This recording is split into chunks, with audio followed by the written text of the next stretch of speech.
Good morning students, you are most welcome on our Sanskaram YouTube channel.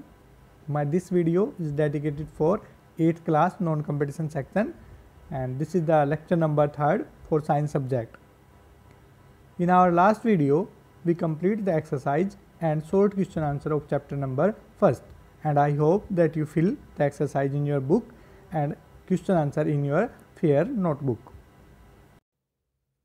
In this video, we discuss about the long question answer of chapter number 1st. First question is, why does a farmer add manure and fertilizer to his field? List some of natural method of soil enrichment.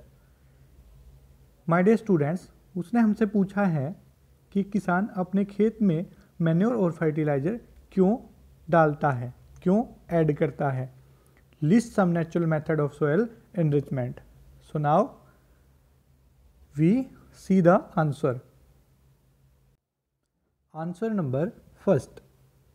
Manure and fertilizer help in conserving and enriching the fertility of the soil.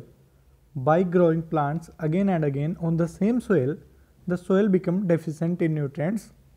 Thus, it is necessary to replenish the soil with these nutrients. So, farmer add manure and fertilizer to his field. Method of soil enrichment: manuring, crop rotation, mixed farming. Manure and fertilizer help in conserving and enriching the fertility of soil. Manure और fertiliser भूमि की उपजाऊ क्षमता बनाए रखने में और उसे बढ़ाने में एक किसान की हेल्प करते हैं.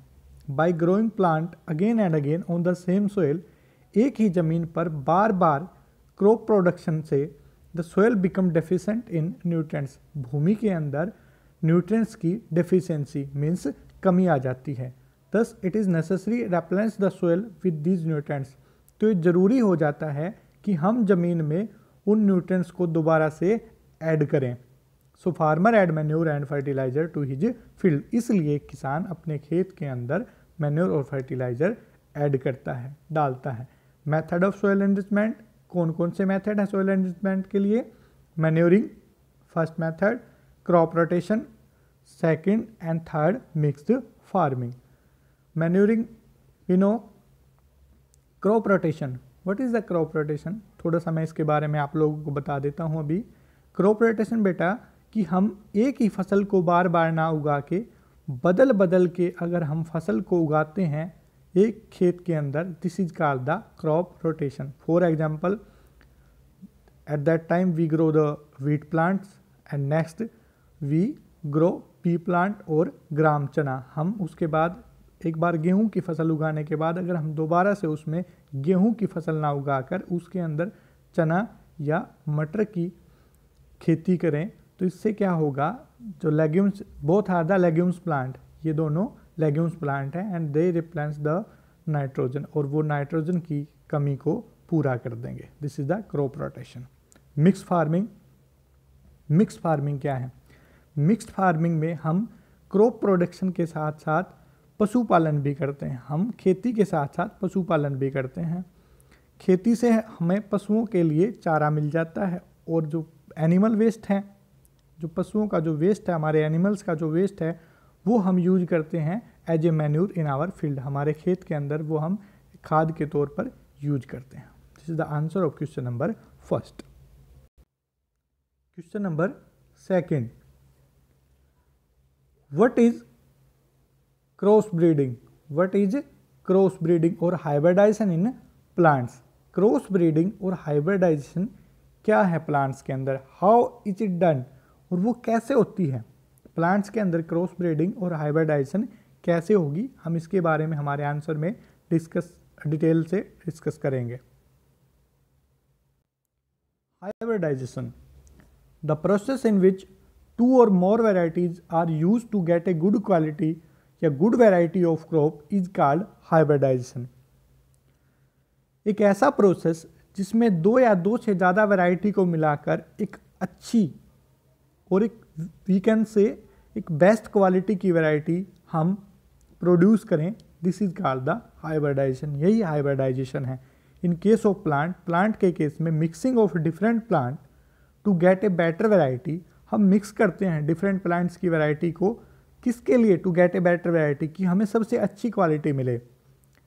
Mixing of one good quality of plant with the second good quality of other plant, हम एक प्लांट की अच्छी क्वालिटी के करैक्टर्स को दूसरे प्लांट की अच्छी क्वालिटी के करैक्टर से मिक्सअप कर देते हैं to get a best variety of plant. किस लिए?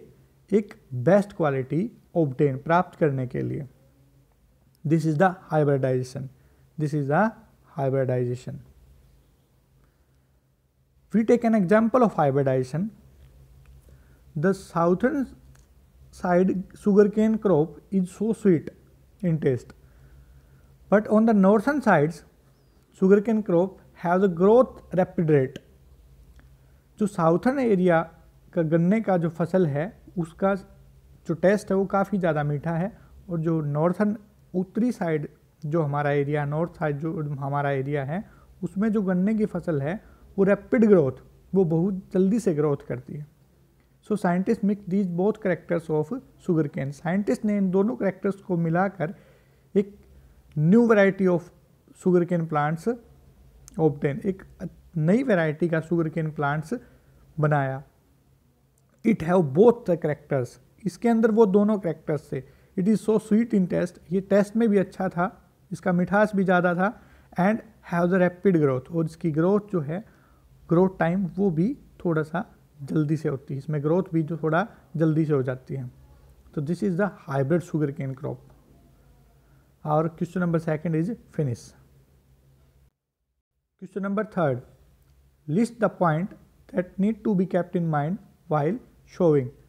उन प्लांट्स की लिस्ट बनाइए जो हमें बिजाई करते समय, sown of the seed, seed को उगाते समय अपने माइंड में, दिमाग में, ये ध्यान में रखने चाहिए। List the point that need to be kept in mind while sowing, sowing के टाइम पे माइंड में रखने योग्य बातों की एक लिस्ट बनाइए। So our answer is answer number third, points that need to be kept in mind while sowing, बिजाई के समय ध्यान में रखने योग्य बातें। Take a good quality healthy and disease free seed, हमें एक अच्छी क्वालिटी का हेल्दी एंड डिजीज फ्री और उस ऐसा बीज यूज करना चाहिए जिसके अंदर कोई भी बीमारी ना हो, उसकी क्वालिटी अच्छी हो, हेल्दी हो और डिजीज फ्री हो। Second point, the seed should be sown at right depth in the soil, जमीन के अंदर एक उचित गहराई पर ही हमें सीड जो है उसको शोन करना, उगाना चाहिए। What is the benefit of this point, इस पॉइंट के क्या बेनिफिट है? सपोज अगर हमने डीपली ग्रो किया किसी सीड को, that it could not be grown, तो वो उग ही नहीं पाएगा। अगर हमने ज़्यादा ज़मीन के अंदर गाड़ दिया उसे, तो वो नहीं उग पाएगा। अगर हमने उसे थोड़ा सा ऊपर छोड़ दिया जाए, सो बर्ड्स जो हमारे पक्षी हैं वो उसे निकाल के खा लेंगे। Third point, seed should be sown at right interval, means spacing. जब हम सीड्स जब बिजाई करते हैं तो हमें इस बात का ध्यान रखना चाहिए कि जो हमारे सीड्स हैं उनके अंदर एक राइट इंटरवल, एक उचित गैप हो, नहीं तो प्लांट्स में, क्रॉप प्लांट्स में भी face over crowding, crop plants over crowding को फेस करेंगे। दे compete for space and sunlight and nutrients, उनके अंदर कंपटीशन होगा किसके लिए? सनलाइट के लिए, न्यूट्रिएंट्स के लिए, वाटर के लिए एंड स्पेस और जगह के लिए। Fourth point, seed should not be shown in dry और हाईली वेट सोइल, ना तो बीज हमें ज़्यादा सूखी ज़मीन के अंदर उगाना चाहिए और ना ही ज़मीन ज़्यादा गीली हो, इन बातों का हमें ध्यान रखना चाहिए। Question number 4, how is drip irrigation differ from sprinkler irrigation? Drip irrigation sprinkler irrigation से कैसे अलग है? Drip irrigation, water is in drip irrigation water is allowed to fall drop by drop from a pipe just near the root of the plant. But in case of sprinkler system, water is allowed to flow through the rotating nozzle which appear like rain. There will be minimum loss of water in drip irrigation. So my dear students, in case of drip irrigation के case में water should be released by the pipe. Pipe से water जो release होगा वो drop by drop, वो बूंद की form में होगा. 1 drop after few second, 1 drop and just near the root of the plant. और कहाँ पर, किस प्लेस पर, जहाँ की उस प्लांट की रूट्स है और रूट वहाँ से वाटर एब्जॉर्ब कर लेंगे. बट स्प्रिंकलर सिस्टम में इरिगेशन रेन की तरह, बारिश की तरह होगा. There will be minimum loss of water in drip irrigation. So we decide that the loss of water is minimum in case of drip irrigation. Drip irrigation के case में water का loss जो है वो बिल्कुल ही कम है, बहुत कम हम इसे बोल सकते हैं. So our answer 4 is complete. Thank you, and I hope that you complete your long question answer in your fair notebook. And my dear students, your writing should be clean and clear. Thank you so much.